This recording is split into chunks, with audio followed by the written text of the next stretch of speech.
Assalamualaikum warahmatullahi wabarakatuh. Perkenalkan, nama saya Arsuga Bingshowinata dengan NIM 23531014. Saya merupakan salah satu mahasiswi dari program studi pendidikan agama Islam. Baiklah, di sini saya akan menjelaskan tentang hadis maudhu.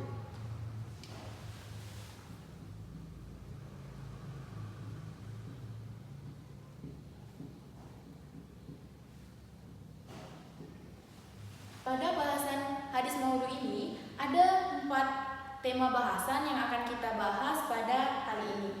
Yang pertama yaitu tentang pengertian dari hadis maudhu itu sendiri.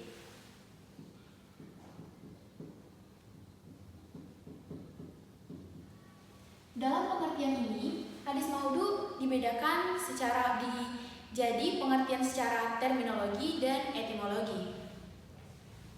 Secara etimologi, kata maudhu berasal dari isim maf'ul yang berarti al-isqat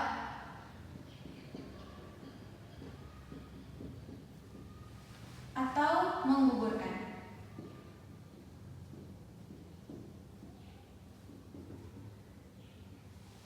Dan secara terminologi,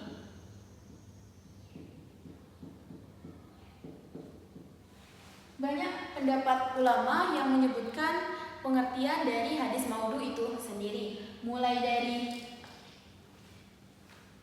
Ibnu Al-Salah yang terus diikuti pendapatnya oleh Imam Al-Nawawi, dan masih banyak para ulama-ulama lain yang mengemukakan pendapat mereka tentang pengertian dari hadis maudhu itu sendiri. Dari pengertian-pengertian tersebut bisa kita simpulkan bahwa hadis maudhu ini tadi adalah hadis yang dibuat-buat mengatasnamakan Rasulullah SAW, dan para ulama sepakat bahwa hadis maudhu adalah hadis yang haram jika diriwayatkan. Jadi bisa kita simpulkan bahwa hadis maudhu adalah hadis palsu. Itulah tadi pengertian dari hadis maudhu. Baiklah, kita masuk ke pembahasan yang kedua, yaitu mengenai sejarah tentang hadis maudhu.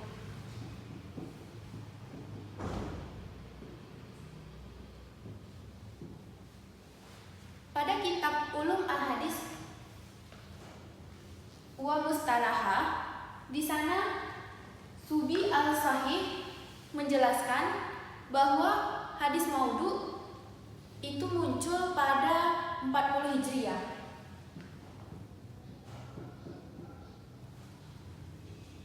Yang dimana pada saat itu Ali bin Abi Thalib menempati khalifah keempat pada masa tabi'in. Di masa pemimpinan Ali tersebut terjadi perpecahan antar golongan, yang dimana golongan tersebut terbagi menjadi 3. Yang pertama yaitu Syiah, yang kedua yaitu Muawiyah, dan yang ketiga yaitu Khawarij.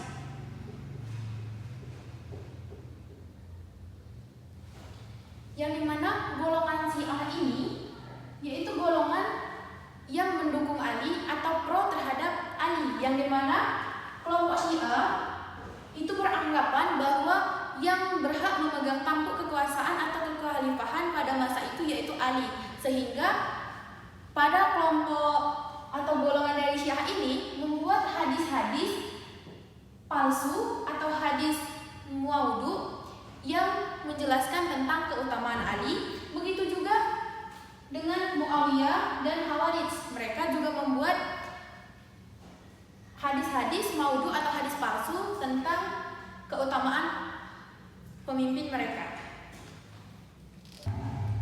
Itulah tadi penjelasan tentang sejarah hadis maudhu. Bisa kita simpulkan bahwa hadis maudhu itu sudah ada pada masa tabi'in. Selanjutnya yaitu pembahasan yang ketiga, yaitu mengenai latar belakang munculnya hadis maudhu.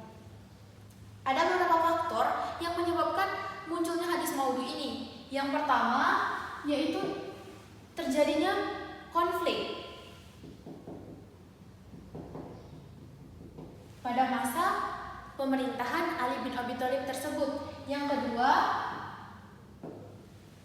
yaitu usaha dari kaum Zadig.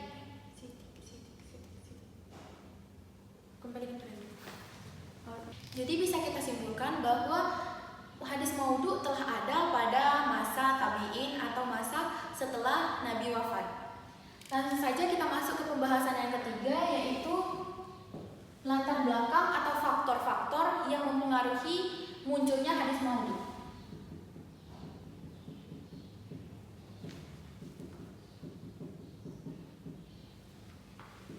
Ada beberapa faktor yang menyebabkan munculnya hadis maudhu. Jadi yang pertama yaitu pertentangan politik.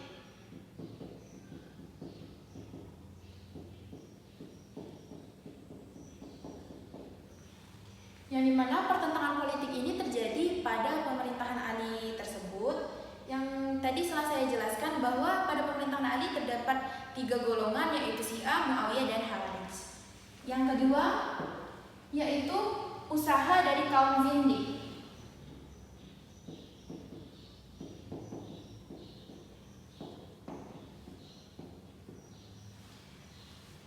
Kaum Zindik tersebut adalah kaum yang sangat membenci agama Islam. Yang ketiga yaitu fanatik. Di mana fanatik ini, orang-orang yang membuat hadis maudhu tersebut, mereka terlalu fanatik terhadap suku, bangsa, negara, dan pemimpin mereka. Yang keempat yaitu untuk mempengaruhi kaum awam.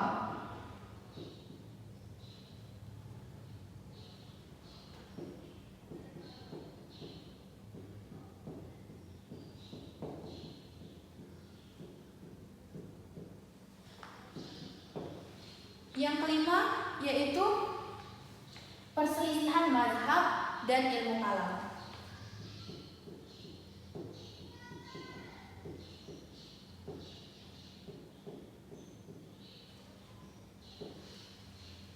Yang keenam yaitu membangkitkan semangat untuk beribadah.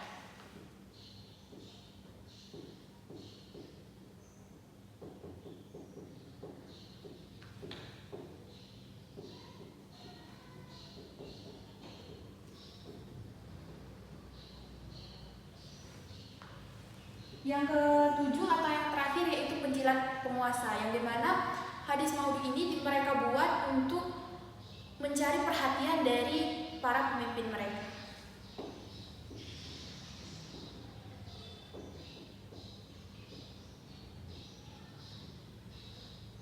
Saja lanjut ke penjelasan yang keempat atau penjelasan terakhir mengenai ciri-ciri dari hadis maudhu.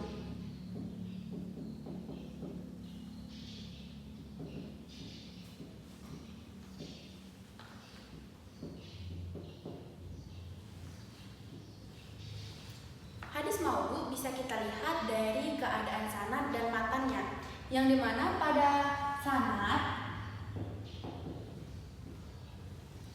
itu terdapat yang pertama tentang pengakuan dari pembuat hadis tersebut.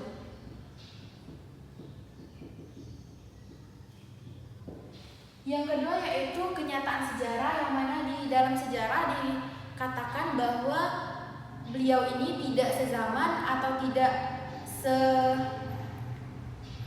satu zaman dengan orang yang disebut gurunya.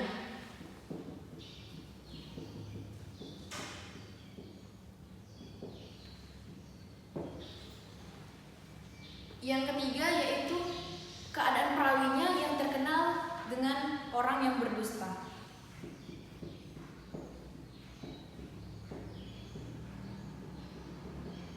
Jadi jika pada sanadnya terdapat 3 ciri-ciri ini, bisa kita ketahui bahwa hadis tersebut termasuk ke dalam kategori hadis maudhu atau hadis palsu. Sedangkan ciri-ciri pada matannya yaitu sebagai berikut.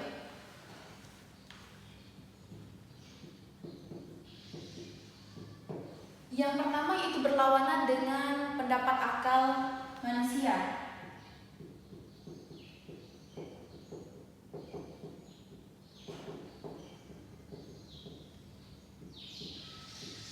Yang kedua yaitu berlawanan dengan isi Al-Quran.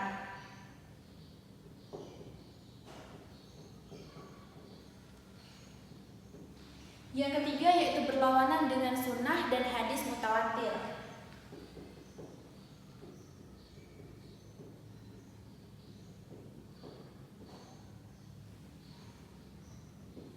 Dan yang terakhir yaitu berlawanan dengan ijma.